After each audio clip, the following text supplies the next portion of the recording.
அனைவருக்கும்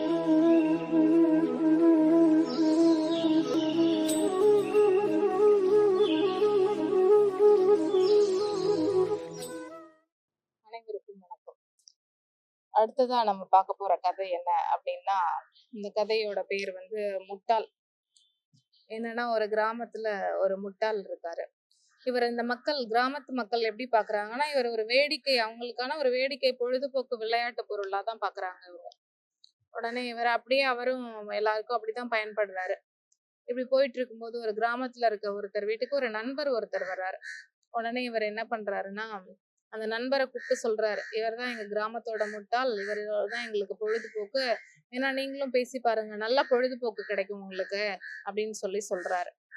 அப்படியா அப்படின்னு சொல்லிட்டு அந்த வந்திருக்க நண்பர் வந்து எப்படி அப்படின்னு கேக்குறாரு. இப்ப பாருங்க அப்படின்னு சொல்லிட்டு அந்த முட்டாளை கூப்பிட்டு, அந்த கிராமத்துல இருக்க மனிதர் கூப்பிட்டு சொல்றாரு, இதுல ஒரு கையில 5 ரூபாய் இருக்கு, இன்னொரு கையில வெறும் 1 ரூபாய் காசு இருக்கு, உனக்கு எது வேணுமோ எடுத்துக்கோ அப்படின்னு சொல்லி கையை நீட்டுறாரு.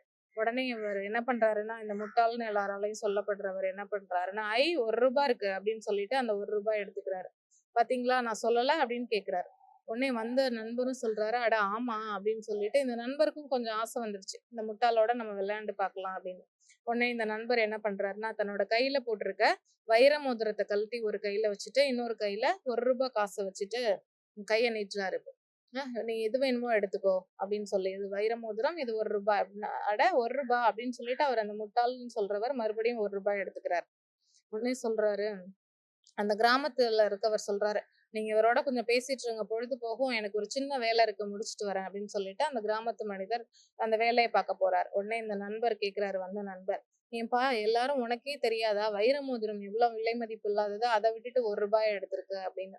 உடனே அவர் சொல்றாரு, அந்த முட்டாள்னு சொல்றவர் சொல்றாரு, எனக்கு தெரியும் இந்த வைர மோதிரம் வந்து ரொம்ப விலை மதிப்பு இல்லாததுன்னு தெரியும், என் மேல எல்லாரும் நம்பிக்கை வச்சதுனாலதான் என்ன பண்றாங்க, இந்த கையில விலை உயர்ந்த பொருளையும் அந்த கையில ரொம்ப மதிப்பு குறைவான பொருளையும் வைக்கிறாங்க, நீங்க கூட அப்படிதான் வச்சீங்க, நான் ஒருவேளை தவறுதலா இதை எடுத்துட்டேன், விலை மதிப்பு மிக்கதை எடுத்துட்டேன் அப்படின்னா என்ன ஆகும்னா, என் மேல இருக்கிற அந்த நம்பிக்கையை வந்து குறைஞ்சிரும் எல்லாருக்கும், அதனால நான் வந்து மற்றவங்க பார்வைக்கு முட்டாளாவே இருந்துட்டு போயிடுறேன் அப்படின்னு சொன்னாராம். இந்த வந்த நண்பருக்கு ரொம்ப அதிசயமா போயிடுச்சான், இப்ப யாருடா முட்டாள், இவர் முட்டாளா, இவரை முட்டாள் நினைச்சிட்டு இருக்கேன், இந்த மக்கள் முட்டாளா அப்படின்னு ரொம்ப ஆச்சரியமா போயிடுச்சான். அதனால ஒருத்தருக்கு ஒரு நம்பிக்கை கொடுத்துட்டோம், ஒரு வந்து நம்ம சொல்ற இந்த ஹோப் அப்படிங்கிற ஒரு நம்பிக்கையை கொடுத்துட்டோம் அப்படின்னா, அந்த நம்பிக்கையை காலம் முழுவதும் முடிஞ்ச வரைக்கும் அதை வந்து தக்க வச்சுக்கிறதுக்கு கத்துக்காங்க. ஏன்னா அதுதான் வந்து ஒரு ஒரு பொக்கிஷமா இருக்கும். ஒருத்தவங்க நம்ம மேல ஒரு நம்பிக்கை வைக்கிறோம், நம்மளே ஒருத்தவங்க பேர் சொன்னா போதும், அது நம்ம ஃப்ரெண்டா இருக்கலாம், நம்ம பசங்களா இருக்கலாம், உங்களுக்கு நெருங்கிய உறவா இருக்கலாம், பேர் சொன்னா நம்ம சொல்லிடுவோம், அவங்களா தாராளமா அவங்கள நம்பலாம், இது சொல்லலாம், இது செய்யலாம் அப்படின்னு நம்ம மனசே முடிவு பண்ணிடுது. அதனால ஒருத்தவங்க மேல ஒரு நம்பிக்கை கொடுக்குறீங்க அப்படின்னா, அந்த நம்பிக்கையை காலம் முழுவதும் காப்பாத்துறதுக்கு கத்துக்கோங்க. நீங்க காப்பாத்தினாதான் உங்க பசங்களோ, அதுக்கு அடுத்து வரக்கூடிய உங்க சந்ததிகளோ உங்களை பார்த்துதான் நிறைய விஷயங்கள் கத்துப்பாங்க. நம்ம நினைச்சிட்டு இருக்கலாம், நம்மள வந்து நம்ம பசங்களுக்கு பிடிக்காது, நம்ம செய்யற இந்த விஷயங்கள்லாம் பிடிக்காதுன்னு, ஆனா அவங்கள பொறுத்த வரைக்கும் அவங்களோட முதல் ரோல் மாடலே நம்ம தான்.